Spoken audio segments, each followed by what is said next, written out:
క్రీస్తు స్వర్ణంలో చేరి వచ్చిన మీకు వందనాలు తెలియజేస్తున్నాం.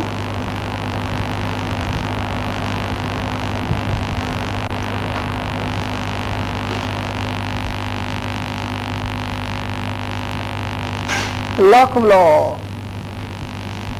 అనేక విషయాలు అపార్థం చేయబడుతున్నాయి. దేవుడు అపార్థం చేయబడ్డాడు. దేవుని ప్రజలెవరో అపార్థం చేయబడ్డారు. లోకము తన జ్ఞానం చేత దేవుని ఎరుగకుండా పోతూనే ఉంది. లోక జ్ఞానంతో దేవుని ఎరిగే అవకాశం లేదు అన్నమాట. నిన్న మనం ఆలోచించేసినట్టు దేవుని వెలుగు, ఆయన వాక్యపు వెలుగులో మనుషులు నడవలసిన అవసరం ఉంది. వాస్తవానికి మనం మాట్లాడే దేవుడు ఎవరు? ఈ దేవునితో సహవాసము కలిగి ఉండటానికి ఆయన ఎవరో తెలుసుకోకుండా సహవాసం చేయటము కష్టం కదా. దేవుని చూడటం సాధ్యం కాదు అంది గ్రంథం. మానవ వాస్తవపు అనుభవంలో దేవుని చూచిన వాడెవడు లేడు. పరిశుద్ధాత్మ సంగతి తెలియజేశాడు. ప్రభువైన క్రీస్తు యేసు వారి సంగతి తెలియజేశారు. దేవుని గురించిన అనుభవ జ్ఞానం మనుషులకు సరిగా లేకుండానే దేవునితో సహవాసం చేద్దామని ప్రయత్నం చేస్తున్నారు. అది సాధ్యమయ్యే పని కాదు. ఒక మనిషి ఎవరో తెలియకుండా అతనితో సహవాసం ఎలా చేస్తావు? అందులో సమ్మతింపకుండా ఇద్దరు కూడి నడువరు అన్నాడు. మనిషి తెలియకుండా అతన్ని ఎలా సమ్మతిపరచుకుంటావు? కనుక వాస్తవానికి మనుషులు దేవుని ఎరుగవలసిన అవసరం ఉంది. దేవునితో నడవాలి అనే భావన ఉంటే చాలదు. దేవుని ఎరుగవలసిన అనుభవము చాలా ప్రాముఖ్యంగా అవసరం. ఇక్కడ కష్టం ఉంది మనుషునికి. మొదటి యోహాను పత్రికలో దేవుని యొక్క వాస్తవాన్ని గురించి పరిశుద్ధాత్మ ఇలా తెలియజేస్తూ ఉన్నారు. మొదటి యోహాను పత్రిక 4వ అధ్యాయం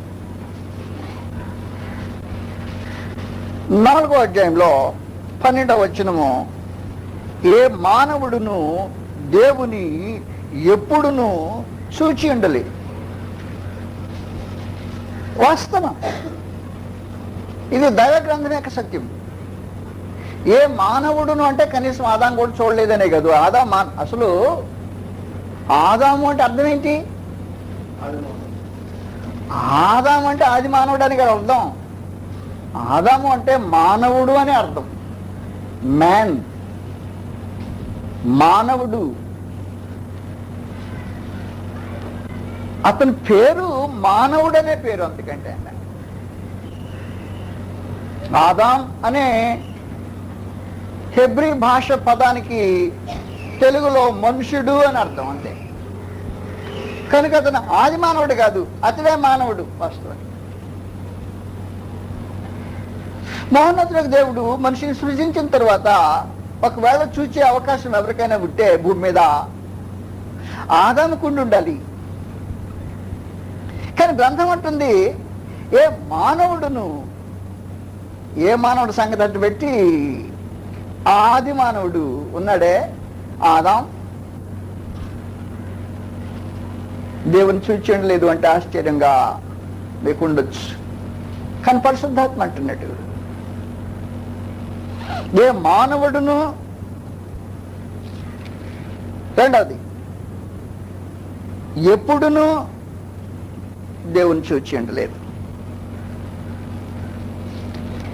దేవుడు కనబడని వాడిట, మానవ నేత్రాలకు కనబడని వాడిట. 4వ అధ్యాయంలో ఆయన ఈ డెరివేషన్ అంటే ఈ లాజిక్ మాట్లాడుతూ ఉన్నాడు పరిశుద్ధాత్మ.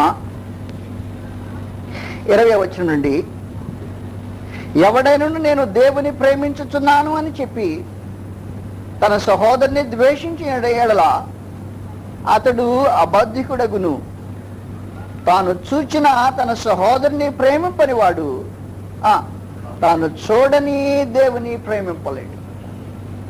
కనుక ఏం చేస్తాడనమాట, దేవుడు కనబడడు, మనుషుడు చూడడు.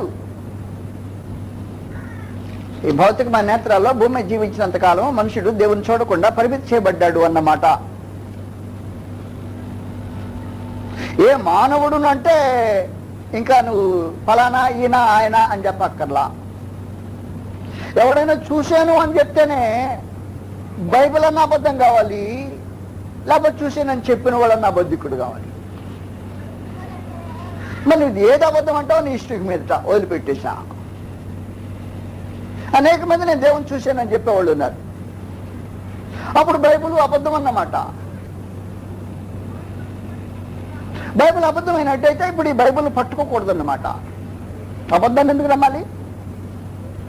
దాన్ని ఎందుకు చేతపట్టాలి? దాన్ని ఎందుకు అనుసరించుతున్నట్టుగా నటించాలి? అవసరం లేదు వాస్తవంగా. ఏ మానవుడు ఎప్పుడును దేవుని చూచిండలేదు. ఏం కథ? నేను ఆ క్లాసులో మద్రాసులోని ఒక కుర్రాడు ఒక ప్రశ్న అడిగాడు. నేను ఎలా చెప్తుంటాను, అదేమండి బైబిల్లో మోషే దేవుని చూసినట్టుంది అన్నాడు. అయితే గ్రంథం తీసి చదవమన్నా నేను. అదే ఇప్పుడు మీకు చెప్పబోయేది. గ్రంథం తీసి చదివితే మీకు తేటగా కనిపిస్తుంటాయి సంగతులు. నిర్గమకాండం 33వ అధ్యాయం. అతడికి వచ్చిన సమస్య ఇక్కడ. మహోన్నతుడకు దేవుడు మోషే సంభాషించుకున్న సందర్భం ఇది. మరి మహాదేవునికి పక్షంగా ఎవరు వచ్చి మోషేతో మాట్లాడుతున్నారు అనేది వేరే సందర్భం.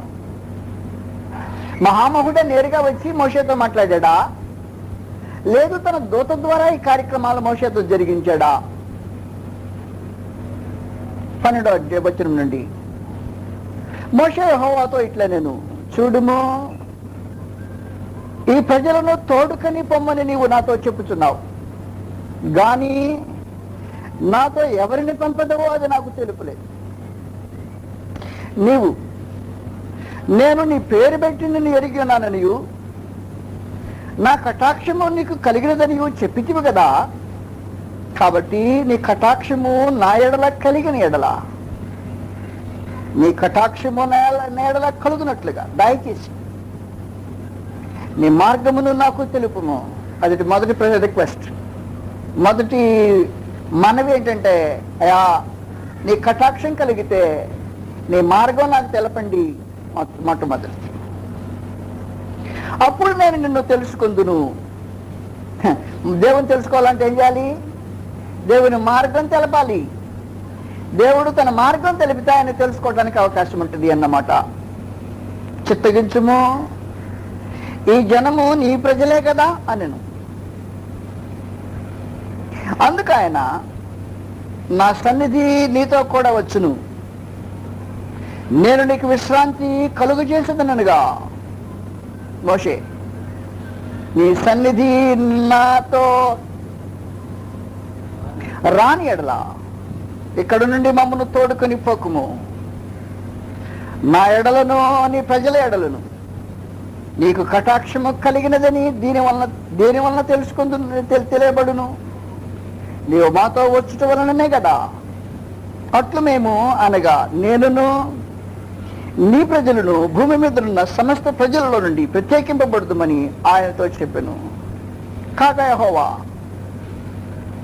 నీవు చెప్పిన మాట చొప్పున చేసేదను, నీ మీద నాకు కటాక్షము కలిగినది, నీ పేరును బట్టి నిన్ను ఎరిగి ఉన్నానని మోషేతో చెప్పగా, అతడు దయచేసి నీ మహిమను నాకు చూపమనగా ఏమడిగాడు? అయ్యా నిన్ను చూడాలండి అని అడగలేదు. ఏమంటున్నాడు? అయ్యా నీ మహిమను చూపించండి అన్నాడు. దయచేసి నీ మహిమను నాకు చూపమనగా ఆయన నా మంచితనమంతయు నీ ఎదుట కనపరచెదను. నన్ను నేను కనపరుచుకుంటానా? కాదు. నా మంచితనమంతయు నీ ఎదుట కనపరచెదను. యెహోవా అను నామమును నీ ఎదుట ప్రకటించెదను. నేను కరుణించు వానిని కరుణించెదను, ఎవని యందు కనికరపడుదునో వాని యందు కనికరపడుదును అనెను. మరియు ఆయన, గుర్తుపెట్టుకో 20వ వచనం, నీవు నా ముఖమును చూడజాలవు, ఏ నరుడును నన్ను చూచి బ్రతుకోడని. ఏం చూడజాలవు? నా ముఖాన్ని చూడటానికి కుదరదు నీకు. ఒకళ్ళు చూసావనుకో బ్రతకవు. కనుక ఏ నరుడును ఎప్పుడైనా నన్ను చూడని కారణం ఒకటే, నన్ను చూస్తే ఏ నరుడు బ్రతకుడు. అందుకని నేను కనపడలా. మహాదేవుని ఎవడెప్పుడు చూడలేదన్నమాట వాస్తవమే. మోషే అడుగుతున్న రిక్వెస్ట్లు వేరే, ఆయన మోషే చేసిన మనవులు వేరే. మళ్ళీ చెప్తాను నేను మీకు చేసిన మనవిటో. మోషే చేసిన మొదటి మనం ఏమంటే, దయచేసి నీ మార్గము నాకు తెలుపుము, మొదటి మనవి. రెండవ మనవి, నీవు మాతో కూడా రమ్ము. మూడవ మనవి, మనం ఏం చేస్తున్నాడు? దయచేసి నీ మహిమను నాకు కనపరచు. కనుక మోషే అడిగిన ప్రశ్నలు వేరే, కోరికలు వేరే. దేవుడు తేటగా తెలియజేస్తాడు, మోషే నన్ను చూసే రిస్క్ తీసుకోవద్దు నువ్వు అనవసరంగా. That's a risky business. ఎందుకో తెలిసిన, no man can see my face and live. నన్ను చూచేవాడు బతకడు వచ్చినవాడు. నన్ను చూడని ఎలా, నీవు చావని ఎలా? అవసరం లేదు. అయితే నా మంచితనం అంతా నీకు కనబరుస్తా, నా నామముని ఎదుట ప్రకటిస్తా. 21వ వచనంలో, మరియు యెహోవా, ఇదిగో నా సమీపమున ఒక స్థలం ఉన్నది, నీవు ఆ బండ మీద నిలవవలెను. నా మహిమ నిన్ను దాటి వెళ్ళుచుండగా. ఏం వెళుతుండగా? మహిమ దాటి వెళుతుండగా. ఆయన దాటి వెళుతుండగా కాదు, ఆయన మహిమ దాటి వెళుతుండగా ఆ బండ సందులో నిన్ను ఉంచి, నిన్ను దాటి వెళ్ళే వరకు నా చేతితో నిన్ను కప్పెదు. నువ్వేం కావాలని అడిగావు? నా మహిమని కదా కనపరచమంటున్నావు. నా మహిమనే కనపరుస్తా, దాన్ని కూడా చూడలేవు. కనుక నేను దాటిపోయేటప్పుడే నిన్ను బండ సందులో పెట్టి కప్పేస్తా, నేను కనబడతా. I will hide you there in the rock. నేను ఇక్కడ వెనక దాటిపోతాను. దాటిపోయిన తర్వాత నా చేయి తీసేస్తా. అప్పుడు ఏం చేస్తావు తెలిసిన? నా వెనుక తట్టు చూస్తావు, నా ముఖం చూస్తే చేస్తావు, నా వెనుక తట్టు చూడు కావాలంటే. మహోన్నతుడు జయదేవుడు ఆయన గ్రంథంలో తెలియజేసిన మాటలు వాస్తవం. పరిశుద్ధాత్మ చెప్పిన మాట వాస్తవం, సత్యమైన సంగతి. అసలు ఎందుకు మహాదేవుడే మోషేతో ఈ మాటలు నేరుగా పలికాడా, లేకపోతే ఇంకెవరినైనా ఏజెంట్గా ఉపయోగించి పరమదేవుడు ఈ సంగతులు మోషేతో తెలియజేశాడా? రైట్, ముఖాముఖిగా మాట్లాడాను అనుంది. ఎక్కడ? 11వ వచనంలో ముఖాముఖిగా మాట్లాడాను అనుంది. రైట్, ఇప్పుడు కరెంట్ ఉందా? వెంటనే సమాధానం చెప్పాలి. ఊరికి నన్ను మనబెట్టొద్దు. కరెంట్ ఉందా? ఎక్కడ తెలుసు నీకు? ముఖాముఖిగా కనపడుతుంది, ఫ్యాన్ తిరుగుతుంది కాబట్టి. That's the way. అదిగో ముఖాముఖిగా కనపడుతుంది. ఎట్టుంది కరెంటు? ముఖాముఖిగా. నువ్వు ఎప్పుడైనా కరెంటుని చూసావా? ఎవడు చూడలా. The greatest electrical engineer never sight. Electrical engineer ఉన్నాడు అనుకో, గ్రేటెస్ట్ ఉన్నాడు అని మొహం భూమి మీద, అది ఎప్పుడు చూసిండు. కానీ ముఖాముఖిగానే కనపడుతుంటుంది అది. అది ముఖాముఖిగా అంటే ఒకవేళ ఒకటంటే నీ దృష్టిలో ముఖామికి, నీ అర్థం వేరే అర్థం, అదిగో ముఖామికి కరెంట్ ఉందంటావు మాటమాటికి. ఎలాగ ఏడా ఉందంటే అది ఏం ప్రాణం దొరుకుతుంది కదంటాయి అంటావు, మైక్ మోగుతుంది కదా అంటుంటావు. కరెంట్ ఉంటే జరుగుతుంది సంగతి అన్నమాట. కాబట్టి ముఖాముఖి అంటే అది ముఖాముఖి. అలాంటి ప్రభుని తెలియజేస్తున్నట్టుగా నిన్న చెప్పాను ఈ సంగతి మీకు జ్ఞాపకం ఉంటే. యోహాను సువార్త 5వ అధ్యాయం, యోహాను సువార్త 5వ అధ్యాయంలో ప్రభువైన యేసు తన తండ్రి అయిన దేవుని గురించి మాట్లాడుతున్న సందర్భం ఇది. 37వ వచనంలో, మరియు నన్ను పంపిన తండ్రియే నన్ను గురించి సాక్ష్యం ఇస్తున్నాడు. మీరు ఏ కాలమందైనను ఆయన స్వరము వినలేదు, ఆయన స్వరూపము చూడలేదు. ప్రభువుని యేసు అబద్ధం అని చెప్పి ఉండాలా, లేకపోతే సత్యవంతుడై ఉన్నాడా? ఏం చెప్పాడు చెప్పండి మీరు? అబద్ధం ఆడాడా, సత్యం చెప్పాడా? అబద్ధం ఆడితే క్రీస్తు యేసు నమ్మాల్సిన అవసరం లేదు, నెట్టేయండి. ఆయన సత్యవంతుడైతే ఆయన చెప్పిన మాట వాస్తవం. ఏమని వాస్తవము? కరెక్ట్గా అంటున్నాడు. మీరు ఏ కాలం అందైనను ఆయన స్వరము వినలేదు, ఆయన స్వరూపము చూడలేదు. యెహోవా పేరున వాస్తవంగా వచ్చింది ఒక దూతే, మహాదేవుడు కాదు. నిర్గమకాండం తీస్తాము. నిర్గమకాండంలో పొదలో కనిపిస్తుంది. పరిశీలన చేయని వాడు వేరుగా ఆలోచన చేస్తాడు. గ్రంథం పరిశీలన చేస్తే తేటగా సంగతులు కనిపిస్తుంటాయి. 3వ అధ్యాయం నిర్గమకాండం. మోషే మిద్యాను యాజకుడైన ఇత్రోను తన మామ మందను మేపుచు ఆ మందను అరణ్యము అవతలికి తోలుకొని దేవుని పర్వతమైన హోరేబుకు వచ్చెను. ఒక పొద నడిమిని అగ్ని జ్వాలలలో ఎవరు ప్రత్యక్షమయ్యారు? యెహోవా దూత అతనికి ప్రత్యక్షమయ్యను. అతడు చూసినప్పుడు అగ్ని వలన ఆ పొద మండుచుండెను గాని పొద కాలిపోలేదు. అప్పుడు మోషే, ఆ పొద ఎలా కాలిపోలేదో నేను ఆ తట్టు వెళ్ళి ఆ గొప్ప వింత చూచిద్దను అనుకొనెను. దాన్ని చూచుటకు అతడు ఆ తట్టు వచ్చుట. జాగ్రత్త గ్రంథం చూడు. యెహోవా దూత చూచి కాదు, ఎవరు చూసి? యెహోవా వచ్చాడా, యెహోవా దూత వచ్చాడా? యెహోవా దూత వచ్చాడు, యెహోవా వర్తమానంతో వచ్చాడు, యెహోవా దృష్టితో వచ్చాడు. చదువుతాను. దానిని చూచుటకు అతడు ఆ తట్టు వచ్చుట యెహోవా చూచెను. దేవుడు ఆ పొద నడుమన నుండి, పొద నడుమనుంది దేవుడా దేవదూత? దేవదూత ఉంది బైబిల్లో. ఇప్పుడు దేవుడు అని అంటున్నాడు. దేవదూత దేవుడా? కాదు. వాస్తవంగా మోషే మోషే అని అతన్ని పిలిచాను. అందుకు అతడు చిత్తము ప్రభువా అని. అందుకు ఆయన దగ్గరకు రావద్దు, నీ పాదముల నుండి నీ చెప్పులు విడువము, నీవు నిలిచి ఉన్న స్థలము పరిశుద్ధ ప్రదేశము అనెను. మరియు ఆయన ఎవరు మాట్లాడుతుంది? ఎవరి స్వరంతో?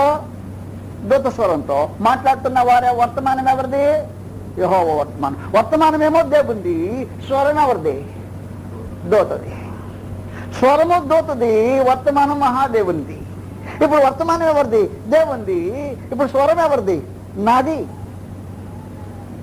ఇప్పుడు మాట్లాడుతుంది నేను మీతో, కానీ వర్తమానం ఎవరిదో తెలుసిన? మహాదేవుని గ్రంథంలో ఉంది. వర్తమానం బైబిల్ది, మాట్లాడుతుంది నేను. స్వరము నాది, సందేశమైంది. నేను చెప్పే పాట మీకు అర్థమైతే అది వాస్తవంగా జరిగింది. పరిశుద్ధాత్మ సంగతిని మరొకసారి వివరిస్తా ఉన్నాడు. అపోస్తల కార్యములో 7వ అధ్యాయం. మనుషులు విమర్శనాత్మకంగా గ్రంథం చదివే బుద్ధి లేకుండా పోయింది. దేవుని గ్రంథం ఏం చెప్పుతుందో చెప్పింది చెప్పినట్టుగానే గ్రహించే మనసు లేకుండా పోయింది. తమ ముందుగా మనసులో ఏం పెట్టుకున్నారో ఆ పెట్టుకున్న వాటితోనే సంగతులు చూడటము, ఆలోచించటం, మాట్లాడటం జరుగుతోంది. అందుకు మహాదేవుని యొక్క గ్రంథం అపార్థం చేయబడుతుంది. అపోస్తల కార్యములు 7వ అధ్యాయం. 7వ అధ్యాయంలో 30వ వచనం నుండి 40 ఏండ్లైన పిమ్మట సీనాయి పర్వతారణ్యమందు ఒక పొదలోని అగ్ని జ్వాలలలో ఒక దేవదూత అతనికి కనబడెను. ఆ పొదలో అగ్ని జ్వాలల్లో కనబడింది ఎవరు? దేవదూత కనబడెను. పరిశుద్ధాత్మ అంటున్నాడు. మోషే చూచి ఆ దర్శనమునకు ఆశ్చర్యపడి దాన్ని దానించి చూచుటకు దగ్గరకు రాగా దూత మాట్లాడుతున్నాడు. స్వరమేమో దూతది, వర్తమానమేమో మహాదేవుంది అన్నమాట. ఈ దూత వారి పితరుల దేవుడు కాదు, నేను నీ పితరుల దేవుడను.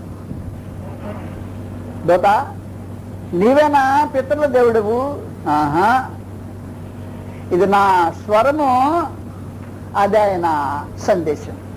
సందేశం ఎవరిది? దేవుంది. స్వరం ఎవరిది? దూతది. ఈ దూత ఏమన్నాడు తెలిసిన? దూత స్వరంతో మహాదేవుడు మాట్లాడుతున్నాడు, అంతేగాని నేరుగా ఆయన స్వరం ఎప్పుడు వినపడ.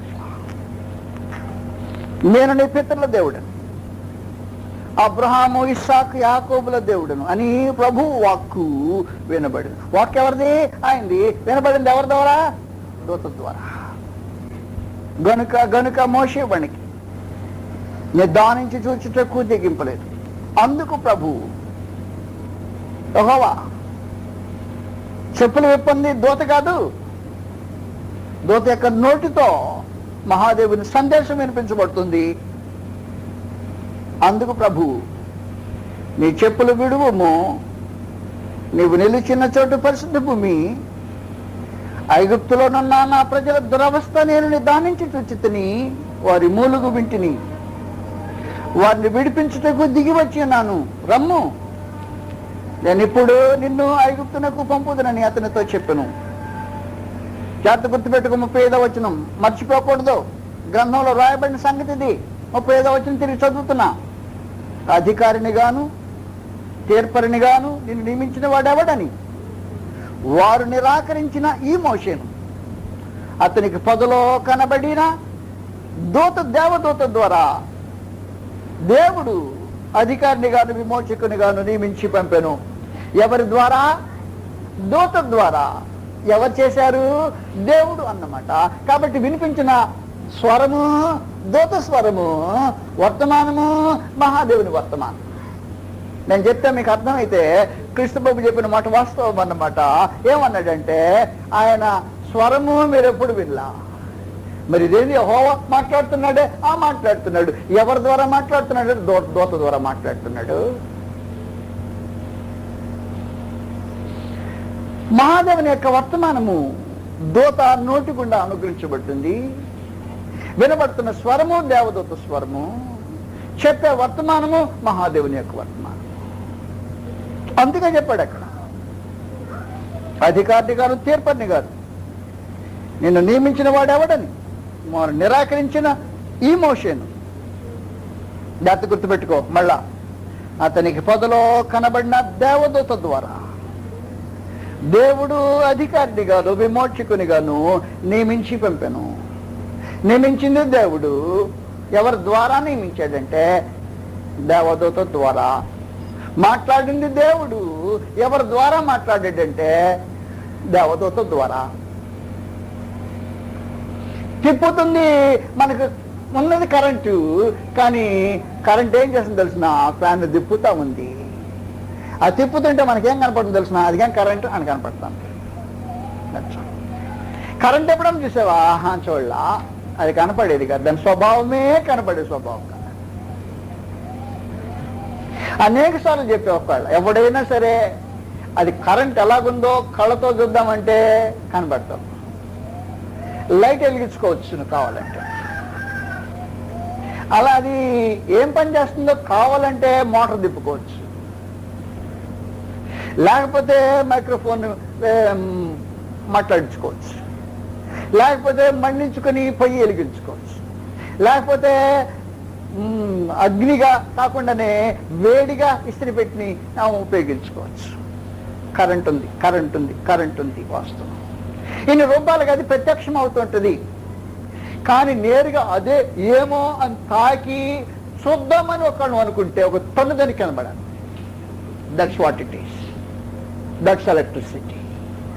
కనుక అదృశ్యమైంది అది అన్నమాట. మహాదేవుడు కంటికి కనిపించడు. ఆయన ఏం చేస్తుంటాడంటే ఏజెన్సీని ఎవరినో ఒకరిని వాడుకుంటుంటాడు, నేను ఉన్నాను అని చెప్పటానికి. ఆయన స్వరం ఎవడు వినలా, ఆయన స్వరూపం ఎవడు చూడలా. కానీ మనుషులు ఆ దేవుని అర్థం చేసుకోకుండా, ఆయన ఎవరో తెలుసుకోకుండా సహవాసం చేస్తామనే దౌర్భాగ్య జనం. దేవుడు ఆయన స్వరూపాన్ని బట్టి అదృశ్యుడు. దేవుని స్వరూపమే అదృశ్యమైన స్వరూపం. కొలసీలకు రాసిన పత్రికలో 1వ అధ్యాయము కొలసీ 1:15 వచనంలోనే క్రీస్తు ప్రభు వారిని గురించి వ్రాయబడిన సంగతి ఇది, సందర్భం ఇది. క్రీస్తు ప్రభు ఎలాంటి వాడట, ఆయన క్రీస్తు అదృశ్య దేవుడు ఎలాంటి వాడు, అదృశ్యుడు అన్నమాట. క్రీస్తు ప్రభు అదృశ్య దేవుని స్వరూపి అయి సర్వ సృష్టికి ఆది సంభూతుడయ్యున్నాడు. దేవుడి కంటికి కనిపిస్తాడా, ఎవడికి కనిపించడు.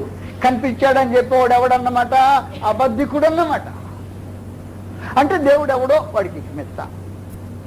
కొంతమందికి రాయిలాగా కనపడతాడు, ఇంకొకరు చెట్టులాగా కనపడతాడు, రప్పలాగా కనపడతాడు, దెయ్యంలాగా కనపడతాడు, భూతంలాగా ఎవడికి ఎలా కనపడతాడో. మహాదేవుడు మాత్రం కనిపించేవాడు కాదు. ఆయన అతీతుడు, అత్యున్నతుడు. నిన్న మీకు తెలియజేసినట్టుగా తిమోతి మొదటి పత్రికలో 1వ అధ్యాయము, తిమోతి మొదటి పత్రిక 1వ అధ్యాయం. వాస్తవానికి మహాదేవుని గూర్చిన అనుభవ జ్ఞానం లేకుండా ఆయనతో సహవాసం చేస్తున్నామని చెప్పుకునేవాడు వాస్తవానికి సహవాసం చేయలేడు అన్నమాట. తెలియని వాడితో ఎలా సహవాసం చేస్తాడు, తెలియని వాడితో ఎలా సమ్మతిస్తాడు? ఆయన ఎవరో అర్థం కాకపోతే ఎలా కుదురుతుంది, కుదరదు అన్నమాట. 1వ అధ్యాయం 17వ వచనంలో సకల యుగములలో రాజయుండి అక్షయుడును క్షీణత లేనివాడు అన్నమాట. అదృశ్యుడు నాకు దేవుడు, అదృశ్యుడు నాకు అద్వితీయ దేవుడు. దేవుడు ఎలాంటి వాడు, అదృశ్యుడు, అద్వితీయుడు. ఆయన లాంటి వాడు మరి ఇంకా లేడు. అదృశ్యుడును అద్వితీయుడకు అద్వితీయ దేవునికి మహిమయు ఘనతయు యుగములు కలుగునుగా. కామెంట్ అది ఆరాధ్యంలో చదివాం. ఈ సందర్భం జ్ఞాపకం చేస్తే మంచిది అనుకుంటున్నా. 15వ వచనంలో 1 తిమోతి 6:15 శ్రీమంతుడును అద్వితీయుడునగు సర్వాధిపతి యుక్త కాలముల యందు ఆ ప్రత్యక్షతను కనపరుచును. ఇప్పుడు కనపరచడు అన్నమాట, ఆ యుక్త కాలంలో కనపరుస్తుంటాడు. ఆ సర్వాధిపతి రాజులకు రాజును ప్రభువులకు ప్రభువునయ్యున్నాడు. సమీపింపరాని తేజస్సులో ఆయన మాత్రమే వసించుచు అమరత్వము గలవాడై ఉన్నాడు. మనుషులలో ఎవడును ఆయనను చూడలేదు. యేసుక్రీస్తు ప్రభువుని చూడలేదా అంటే క్రీస్తు ప్రభువుని గురించి మాట్లాడలేదు అన్నమాట. ఈ సందర్భంలో ప్రభువైన యేసుక్రీస్తు వారిని చెప్పాడు, మా చేతులు దేన్ని తాకి చూసాను అంటారు కావాలంటే. యోహాను లాంటి పరమ భక్తులు, మా చేతులు దేన్ని తాకి చూచాను, మేము చూసాం క్రీస్తు ప్రభువుని. ఆయన మా రక్తమాంసంలో పాలివాడైనప్పుడు ఆయనతో మేము సహవాసం చేశాం.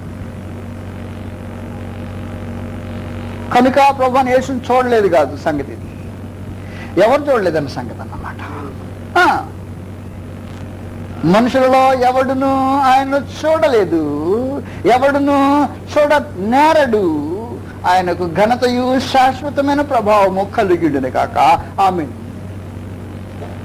మరి చూడని దేవునితో సహవాసం చేయండి.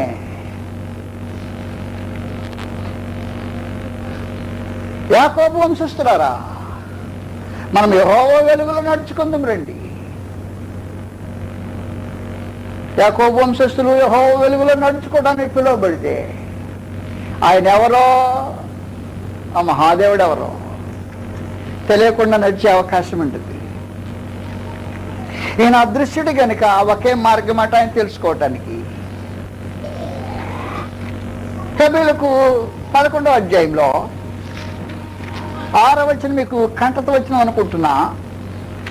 అయినా గ్రంథం తీసి ఒకసారి దాన్ని చూస్తే బాగుంటుంది అనుకుంటున్నా.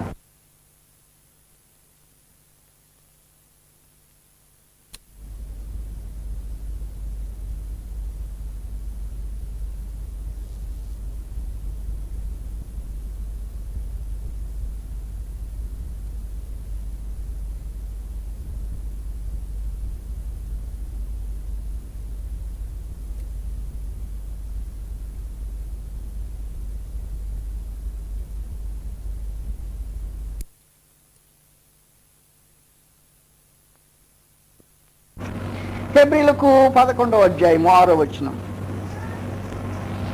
6వ వచనంలో విశ్వాసము లేకుండా దేవునికి ఇష్టుడయ్యుండుట అసాధ్యము. దేవుని యొద్దకు వచ్చేవాడు ఆయన ఉన్నాడనియు తన్ను వెదకు వారికి ఫలము దయచేవాడనియు నమ్మవలెను కదా. విశ్వాసం లేకపోతే దేవునికి ఇష్టుడయ్యుండటం అసాధ్యం. దేవుని చూడకపోతే నమ్మాలనా?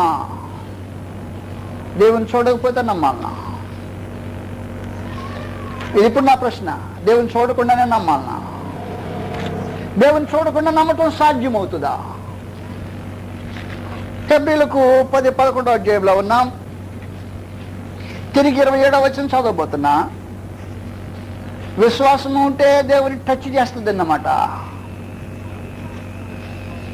27వ వచనంలో విశ్వాసమును బట్టి అతడు అదృశ్యుడైన వానిని, ఎవరినైనా అదృశ్యుడైన వానిని చూచుచున్నట్టు స్థిర బుద్ధి కలిగి గలవాడై ఆగ్రహమునకు భయపడక ఐగుప్తుని విడిచిపోయాడు. అదృశ్యుడగు వానిని చూచుచున్నట్టు, దేంతో? విశ్వాసమును బట్టి. బుద్ధి స్థిరమైన బుద్ధి. ఇది దేవుని టచ్ చేసేదే విశ్వాసము. దేవుని విడిచిపోకుండా ఉండేది హృదయము అన్నమాట. హెబ్రీయులకు 2వ అధ్యాయంలో, లేదు 3వ అధ్యాయం సంగతి చదువుతాం. హెబ్రీయులకు 3వ అధ్యాయం 12వ వచనంలో, సహోదరులారా, జీవము గల దేవుని విడిచిపోవునట్టి విశ్వాసము లేని దుష్ట హృదయము మీలో ఎవరి అందైనను ఒకవేళ ఉండునేమో అని. ఏ హృదయంలో దేవుడు ఉండి దేవునితో సంబంధం ఉండదన్నమాట. దుష్ట హృదయంతో దేవునితో సంబంధం, విశ్వాసం లేని హృదయంతో దేవుని సంబంధం. కాబట్టి హృదయం విశ్వాస సంబంధమైంది అయితే దేవుడు కనపడుతుంటాడన్నమాట. దేవుడు భౌతికంగా కనపడతాడని కదా దాని అర్థం. హృదయ శుద్ధి గల వారు ధన్యులు, వారు దేవుని చూచెదరు. ఈ హృదయంతో చూచే దేవుని చూ, ఈ మనుషునికి అంతరంగా స్వభావం వెలిగింపబడి అదృశ్యుడగు వాన్ని విశ్వాసంతో చూచే స్థిర బుద్ధి అన్నమాట. వాస్తవంగా ఏమంటే, నేను మీకు తెలియజేసినట్టుగా మహాదేవుడు అదృశ్యుడైనా తను ఉన్నట్టుగా రుజువు చేసుకుంటుంటాడు. నేను చెప్పినట్టుగా కరెంటు అదృశ్యమైందైనా అది ఉన్నట్టు రుజువు చేసుకుంటుంటుంది. ఎలా రుజువు చేసుకుంటుందని చెప్పాను? దాని చర్యలను బట్టి రుజువు చేసుకుంటుంది. అలాగే దేవుడు ఏం చేస్తుంటాడు? ఉన్నట్టు తానే రుజువు చేసుకుంటుంటాడు. అదృశ్యుడై తను రుజువు చేసుకునే విధానం ఉంది. రోమీయులకు 1వ అధ్యాయం, రోమీయులకు 1వ అధ్యాయంలో అదృశ్యుడకు దేవుడు తను రుజువు చేసుకుంటున్నట్టుగా బయలుపరచబడింది. 20వ వచనంలో ఆయన లక్షణములు, అదృశ్య లక్షణములు.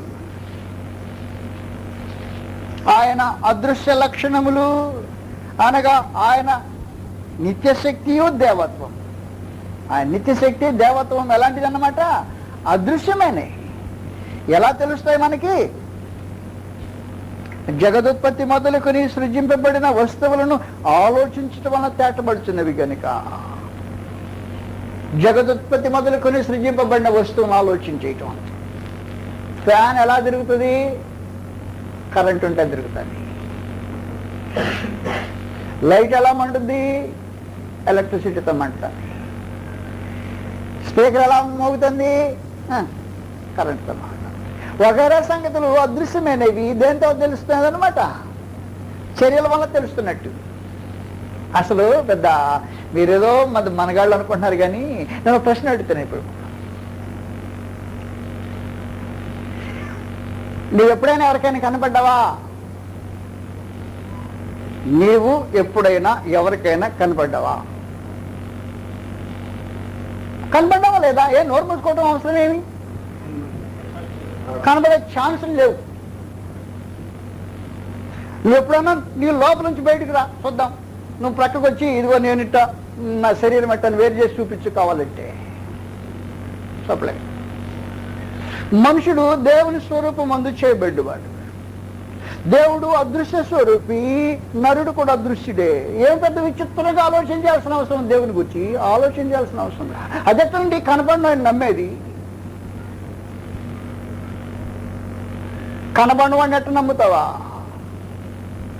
తన మాటల వల్ల నమ్ముతావు. నేను నీకు కనబడలా,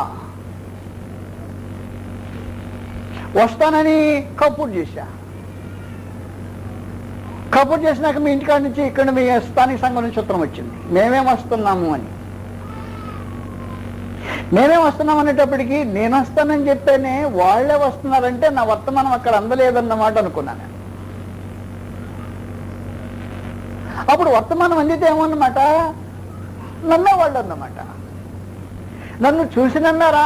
లేదు, నా వర్తమానాన్ని చూసి నమ్మారంతే. అయితే నేను కనబడతానని నమ్మారా? కనబడతానని నమ్మలా.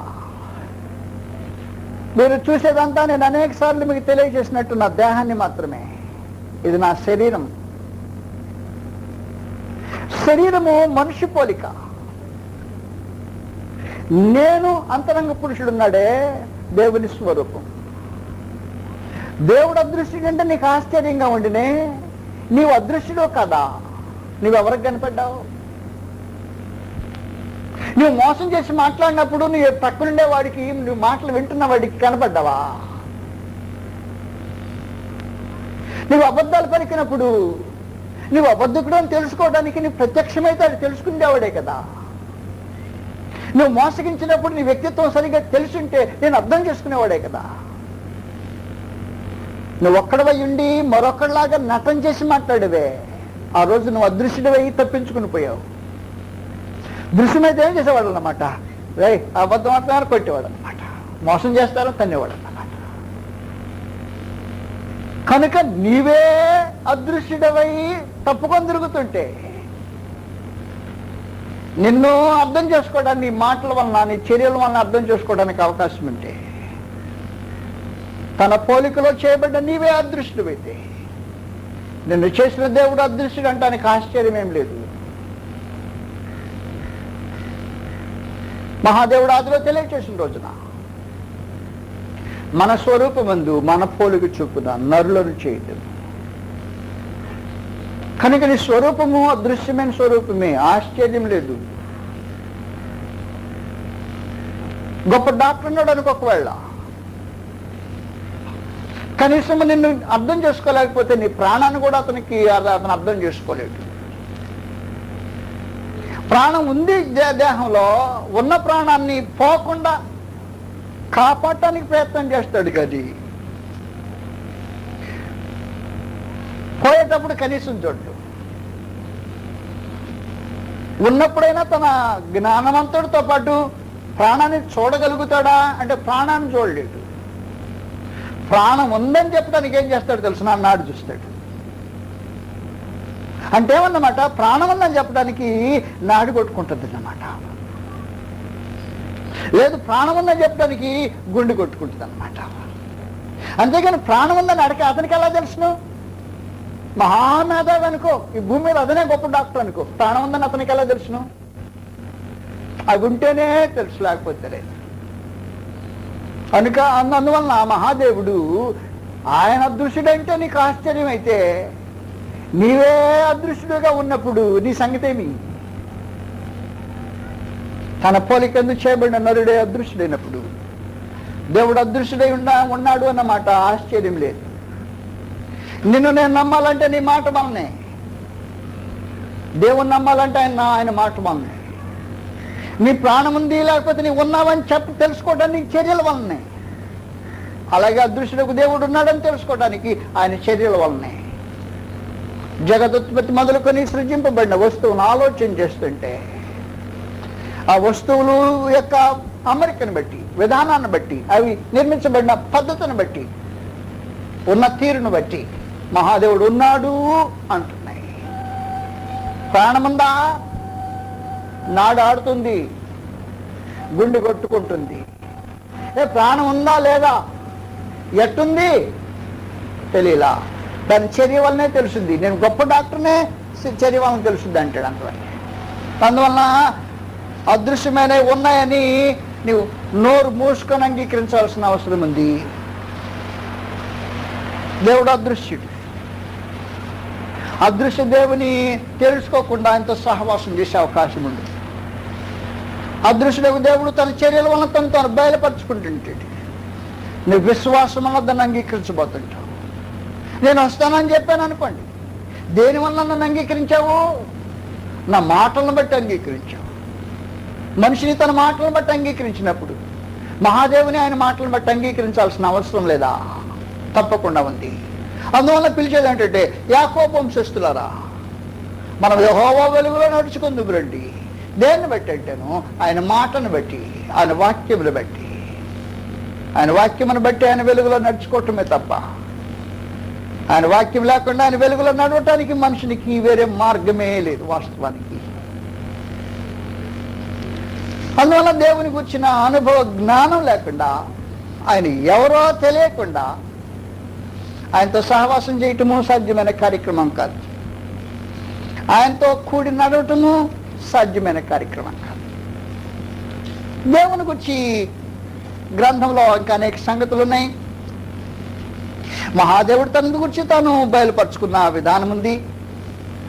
ఒకవేళ నీవు అంత మూఢుడు అయిపోతే, మూర్ఖ స్వభావాన్ని కనపరిచినట్టయితే, మహాదేవుడు తను తెలుసుకోవడానికి పద్ధతులు ఏర్పాటు చేసి పెట్టాడు. యోబు గ్రంథం 12వ అధ్యాయంలో, యోబు 12వ అధ్యాయం 6వ వచనం నుండి,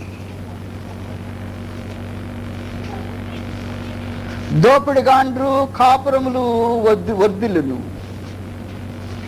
దేవునికి కోపము పుట్టించేవారు నిర్భయముగా నందురు.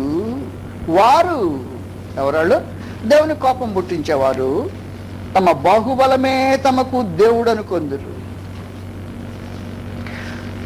అయినను మృగములను విచారించుము, అవి నీకు బోధించును.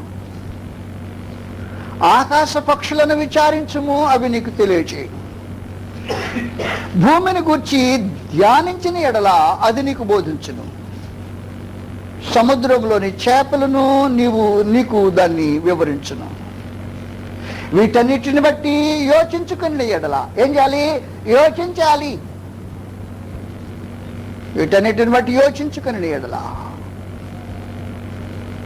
యెహోవా హస్తము వీటిని కలుగజేసినని తెలుసుకుని లేనివాడెవడు? జీవరాశుల ప్రాణమును మనుషులందరి ఆత్మలను ఆయన వశమున ఉన్నవి కదా. నువ్వు ఆలోచన చేస్తే తెలుస్తుంది.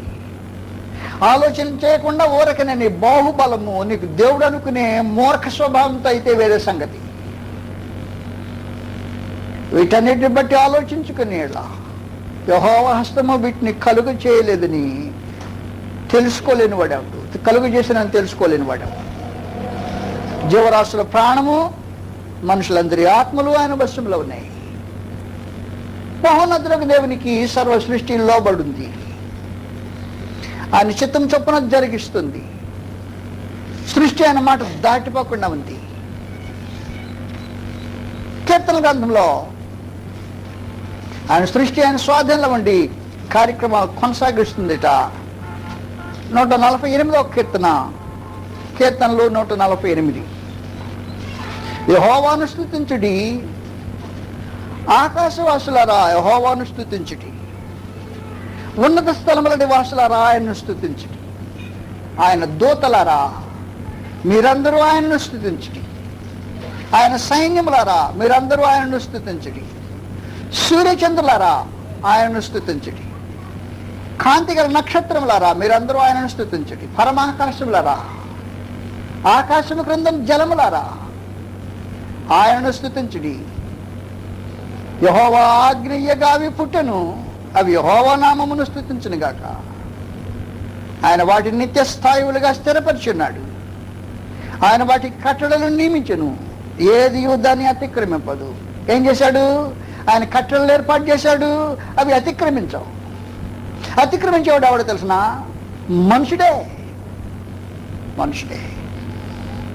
భూమి మీద ఉన్న మహరములరా, అగాధ జలములరా యెహోవాను స్తుతించుడి, అగ్ని వడగండ్లారా హిమమ ఆవిరి ఆయన ఆజ్ఞను నెరవేర్చు తుఫాను, పర్వతములారా సమస్తమైన గుట్టులారా, వృక్షములారా సమస్త దేవదారు వృక్షములారా, మృగములారా పశువులారా, నేలన్న ప్రాకు జీవులారా, రెక్కలతో ఎగురు పక్షులారా, భూరాజులారా సమస్త ప్రజలారా, భూమి మీద ఉన్న అధిపతులారా సమస్త న్యాయాధిపతులారా యెహోవాను స్తుతించుడి. మీరు జాగ్రత్తగా గుర్తుపెట్టుకుంటే ఆయన వాటికి నిత్య స్థాయిలను స్థిరపరిచిన్నాడట. సృష్టి ఆయన కట్టడను అతిక్రమించదట, నియమించిన కట్టడను. ఆఖరికి సృష్టిలో జరిగే సమస్త కార్యక్రమాలు, ఆఖరి తుఫాను వచ్చినా కూడా ఆయన ఆజ్ఞను నెరవేరుస్తూనే ఉంటుందట. మహాదేవునికి సృష్టి పరిపూర్ణంగా లోబడింది. ఈయన ఈ సృష్టికి సొంతగాడు, సృష్టికి సొంతగాడై అతీతుడై దానికి పైగా మించిన వాడై. అయితే ఒక మాట వాస్తవం, సృష్టిని నేరుగా తానే కట్టుకున్నాడా?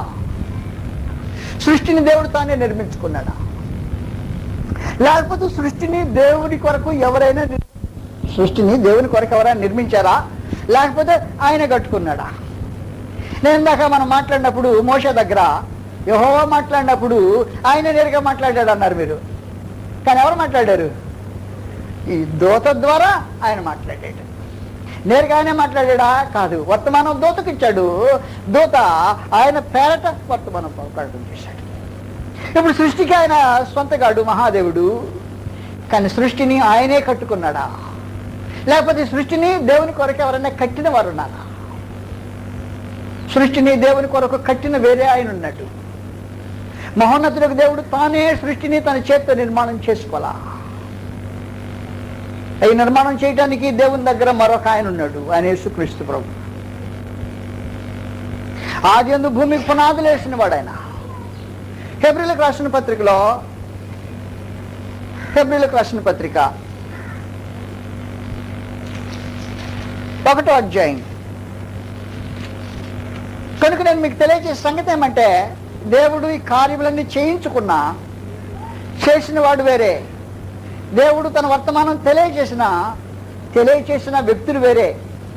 నేరుగా ఆయన వారి అందరికీ అతీతుడై ఉండి పైన అత్యున్నతుడై. హెబ్రీలకు రాసిన పత్రిక 1వ అధ్యాయం 1 నుండి,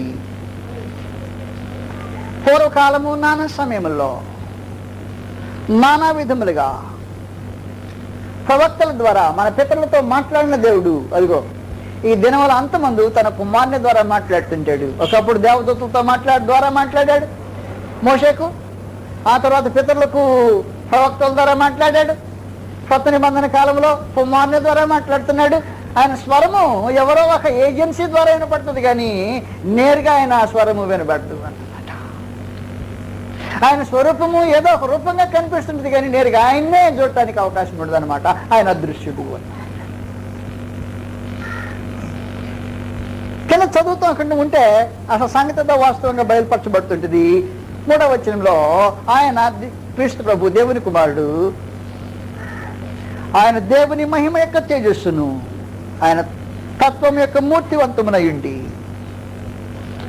మహత్తు గల తన మాట చేత సర్వము నిర్వహించచ్చు పాపముల విషయంలో శుద్ధీకరణము తానే చేసి దేవదూతల కంటే అంత శ్రేష్టమైన నామము పొందెనో వారి కంటే అంత శ్రేష్ఠుడై ఉన్నత లోకమందు మహామహుడగు దేవుని కుడి పార్శ్వమున కూర్చుండి. ఎవరైనా క్రీస్తు ప్రభు ఎక్కడున్నాడు? ఉన్నత లోకమందు మహామహుడు ఉన్నాడు అన్నమాట. ఒక ఆయన ఇప్పుడు అదృశ్యుడు, అతీతుడు. దేవదూతల కంటే అంత శ్రేష్టమైన నామం పొందినో వారికంటే అంత శ్రేష్ఠుడై ఉన్నత లోకమందు, మళ్ళా చదువుతున్న క్రీస్తు ప్రభుని గురించి, మహామహుడగు తండ్రి అయిన దేవుడు, మహామహుడగు దేవుని కుడి పార్శ్వమున కూర్చున్నవాడు ఎవరు? క్రీస్తు ప్రభు అన్నమాట. 7వ వచనంలో తన దూతలను వాయువులుగాను తన సేవకులను అగ్నిజ్వాలలుగాను చేసుకుని వాడని తన దూతలను గురించి చెప్పుచున్నాడు. గాని తన కుమారుని గురించి అయితే, అంటే ఎవరిని గురించి? క్రీస్తు ప్రభువారిని గురించి, దేవా తండ్రి దేవుడు మాట్లాడుతున్నాడు, నీ సింహాసనము నిరంతరం నిలిచినది, నీ రాజదండము న్యాయార్థమైనది, నీవు నీతిని ప్రేమించితివి, దుర్నీతిని ద్వేషించితివి. అందుచేత దేవుడు, నీ దేవుడు ఎవరంటే ఎవరికి దేవుడా అని? దేవుడు, అందుచేత దేవుడు, దేవా దేవుడు నీ దేవుడు. ఓహో, నీకు అర్థం కాలేదా? కింద చదువు కావాలంటే, నీ తోటి వారి కంటే నిన్ను హెచ్చగినట్లుగా ఆనంద తైలంతో అభిషేకించాను. మరియు ప్రభువా నీవు ఎవరైనా, నీవు క్రీస్తు ప్రభు, దేవుని కుమారుడు. ప్రభు అని పిలుస్తుంది ఎవరు? మహామహుడు, కనపడిన ఆయన. మరియు ప్రభువా నీవు ఆదియందు భూమికి పునాది వేస్తేవి, ఆకాశములను నీ చేతి పనులే, అవి నశించని గాని నీవు నిలిచిందు. అవన్నీ వస్త్రము వలె పాతగిలను, ఉత్తరీయము వలె వాటిని మడిచివేతువు, అవి వస్త్రము వలె మార్చబడును గాని నీవు ఏకరీతిగానే ఉన్నావు, నీ సంవత్సరములు తరుగు అని చెప్తున్నాడు. కాబట్టి వాస్తవానికి ఈ సృష్టికి ఆధారభూతుడెవరు? ఈ సృష్టికి సొంతగాడెవరు? అలా అడుగుతాను నేను. ఈ సృష్టికి సొంతగాడెవరు? సృష్టికి సొంతగాడు తండ్రి అయిన దేవుడు. ఈ సృష్టిని చేసిన వాడెవరు? యేసుక్రీస్తు ప్రభు. సొంతగాడేమో దేవుడు, చేసిన వాడేమో యేసుక్రీస్తు ప్రభు. ఆ దేవుడిని తెలుసుకోవాల్సిన అవసరం అని. దేవుడు చేశాడు అంటేను అసలు దేవుడు చేసిన మాట వాస్తవమే. అసలు దేవుని కొరకు ఎవరైనా చేశారా? ఇల్లు కట్టాను అంటున్నాడు ఆయన. ఇల్లు కట్టానంటే ఎప్పుడైనా పారదీసి గాడి తవ్వావా? దానిలో తీసి ఒక రాయాన్న పెట్టావా? దాంతో ఏమన్నా సిమెంట్ కలిపేసావా? ఏం చేసావు? ఇల్లు కట్టాను అంటున్నావు. ఇల్లు నేను కట్టాను, మంచి ఇల్లు కట్టాను. ఈయన మంచి ఇల్లు కట్టాడంట. ఎప్పుడైనా ఏమైనా చేసావా దాంట్లో అంటేను? నేనే కదా ఇల్లు పెద్ద మంచి ఇల్లు కట్టించుకున్నాను. కొరింథీయులకు రాసిన పత్రికలో 1 కొరింథీ 8వ అధ్యాయము, 1 కొరింథీ 8వ అధ్యాయం. వాస్తవానికి ఏ జ్ఞానం ఉండాలో మనుషులకు ఆ జ్ఞానం లేదు, అది లోపించింది. 1 కొరింథీ 8వ అధ్యాయంలో 6వ వచనము జాగ్రత్తగా చదువుతాం. ఆకాశమందైనను భూమి మీదనైనను దేవతలు అనబడినవి, ఈడి దేవుడు, ఆడి దేవుడు, అది దేవుడు, ఇది దేవుడు అంటున్నారే అవి అన్నమాట. అందుకనే ఈ దేవతలు అనబడ్డాయి. దేవతలు అనబడినవి ఉన్నను మనకు ఒక్కడే దేవుడు ఉన్నాడు. ఆయన ఎవరు? ఆ దేవుడు తండ్రి. ఆయన నుండి సమస్తమును కలిగెను. మనము ఆయన నిమిత్తము, ఆయన నిమిత్తం అంటే ఆయన కొరకు ఉన్నాం. మరియు మనకు ప్రభువు ఒక్కడే, ఆయన యేసుక్రీస్తు. ఆయన ద్వారా సమస్తమును కలిగెను, మనము ఆయన ద్వారా కలిగిన వారం. కాబట్టి సొంతగా ఎవరన్నమాట? దేవుడు. ఎవరు చేశారన్నమాట? క్రీస్తు యేసువారు. నేను జాగ్రత్త గుర్తుపెట్టుకుంటే 2 పాయింట్లు చెప్పేవాళ్ళ. మహాదేవుడు మోషే అడిగాడయా, నీ మంచితనం అంతా నా ఎదుట నాకు కనబరుచుంటాను, కుదరదు. అసలు మోషేకు పొదలో కనపడింది ఎవరు? దేవదూత. వర్తమానం ఇచ్చింది ఎవరిది? యెహోవాది. కాబట్టి దేవుని వర్తమానము దేవదూత ద్వారా. ఇప్పుడు సృష్టి చేసింది ఎవరు? దేవుడు. నేరుగా ఆయనే చేశాడా? లేదు. ఎవరి ద్వారా చేయించుకున్నాడు? యేసుక్రీస్తు ద్వారా.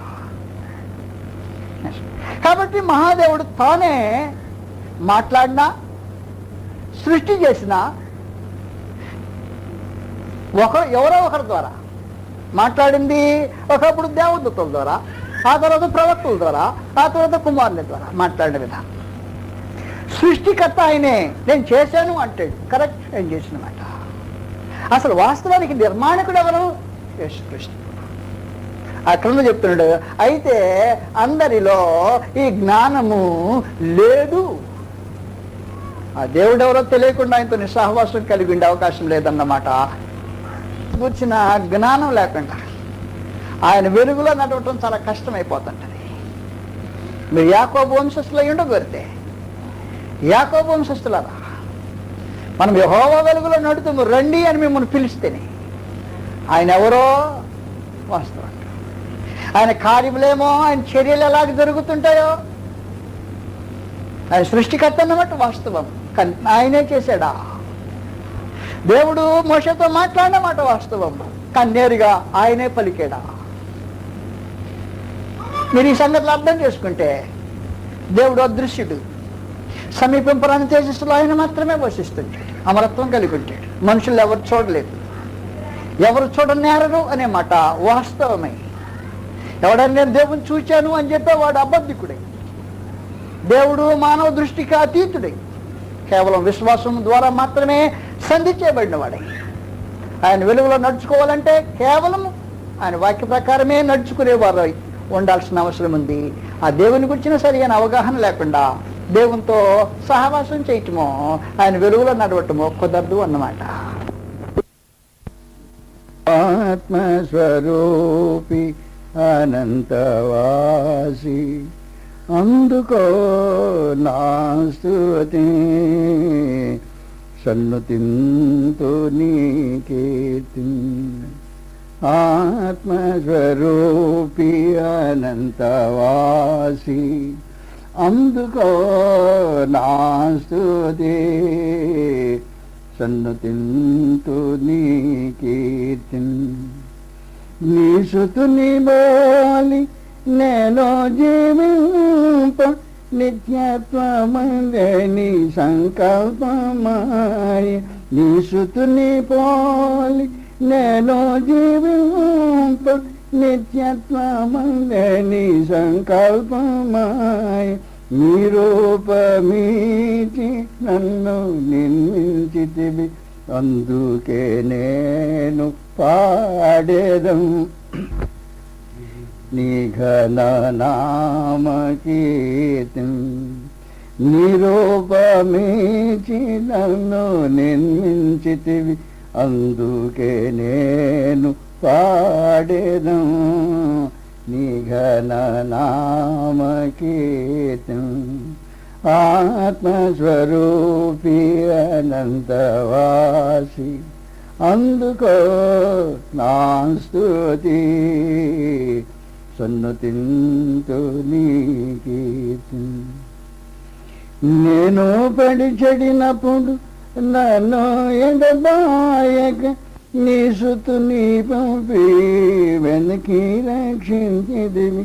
నేను పడి చెడినప్పుడు నన్ను ఎడబాయక, నీ సుతుని పంపి వెదకి రక్షించితివి. నా ఎడలా నీ ప్రేమ కుమ్మరించితివి, అందుకే నేను పాడేదం నీ ఘన నామ కీర్తి. నా ఎడలా నీ ప్రేమ కుమ్మరించితివి, అందుకే నేను పాడేదం నీ ఘన నామ కీర్తి. ఆత్మస్వరూపి అనంతవాసి అందుకో నా స్తుతి, సన్నతింతు నీ కీర్తి. నీతి ఫలములు కలిగి నిన్ను ప్రచురింపగా, నీ రూపముకు మార్చు శుద్ధాత్మ నాకిచ్చి. నీతి ఫలములు కలిగి నిన్ను ప్రచురింపగా, నీ రూపముకు మార్చు శుద్ధాత్మ నాకిచ్చి. నీ రాశిగా యాజకునిగా చేసితివి, అందుకే నేను పాడేదం నీ ఘననామకీర్తిన్. నీ రాజ్యవాసిగా యాజకునిగా చేసితివి, అందుకే నేను పాడేదం నీ ఘననామకీర్తిన్. ఆత్మస్వరూపి అనంతవాసి అందుకో నా స్తుతి, సన్నతింతు నీ కీర్తి. ఆరాధించెదము ఆత్మతో నిరతము యెహోవా దేవుని మనమంతా. ఆరాధించెదము ఆత్మతో నిరతము యెహోవా దేవుని మనమంతా. ఆనందగానము మనసారా చేయచో, ఆనందగానము మనసారా చేయచు, అనుదినం కీర్తింతుము రాజును, అనుదినం కీర్తింతుము రాజును. ఆరాధించెదము ఆత్మతో నిర.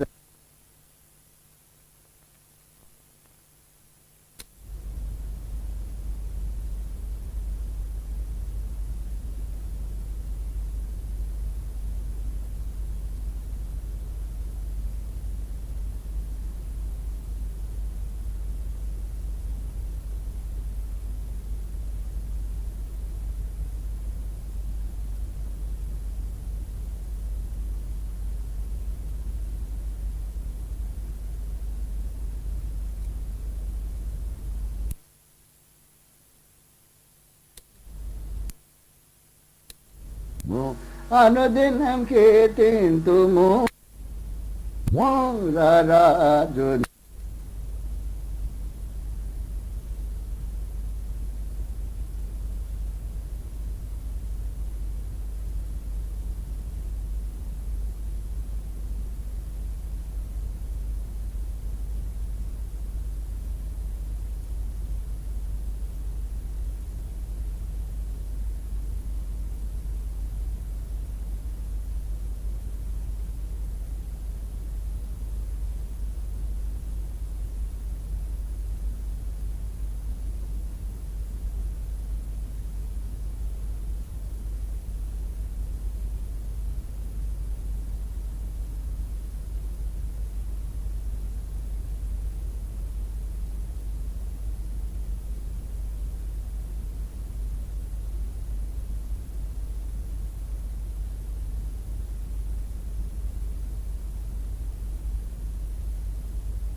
తిరిగి ప్రభునామంలో క్షేత్రీక్షణ కొందరు సమర్పిస్తున్నాను.